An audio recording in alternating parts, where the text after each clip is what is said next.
সত্যযুগে মাতং মানে আড়ম্বরের পরবর্তী তখন মানুষ জাতির সৃষ্টি হয়নি, তখন শুধু দেবতা অসুর ছিল, মানুষ জাতি ছিল। যে আমাদের অনেক ক্ষেত্রে অনেক অনুষ্ঠানে, ধর্ম আলোচনায় অনুষ্ঠানে বা ভাগবত 36 কোটি দেবতার কথা উল্লেখ করা হয়। 36 কোটি আসলে সত্যযুগে এই প্রত্যেকটি 36 কোটি দেবতাই ছিল 36 কোটি মানুষ।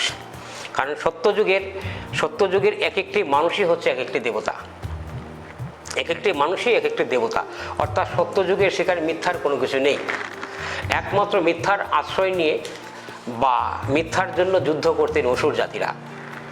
আমাদের যেটা সমুদ্র মন্থনের মানে সমুদ্র যখন মন্থন হয় তখন কোনো মানব জাতির সৃষ্টি হয়নি, শুধু দেবতা এবং অসুরের সৃষ্টি হয়েছিল। তা এই সমুদ্র মন্থনে যখন সমুদ্র মন্থন হয়, কারণ সেই জায়গা থেকে পৃথিবীর সব কিছু সৃষ্টির রহস্য সেখান থেকে তৈরি হবে। সমস্ত গ্রহরত্ন, সমস্ত ঔষধি, সমস্ত রাসায়নিক পদার্থ, সমস্ত কিছু সেই সমুদ্র মন্থন থেকে উৎপত্তি। কারণ পাতালপুরীতে সেইগুলো লুকিয়ে আছে, পাতালপুরীতে লুকিয়ে আছে, যার জন্য এই সমুদ্র মন্থনটা আবশ্যক ছিল, মানে খুব প্রয়োজন ছিল।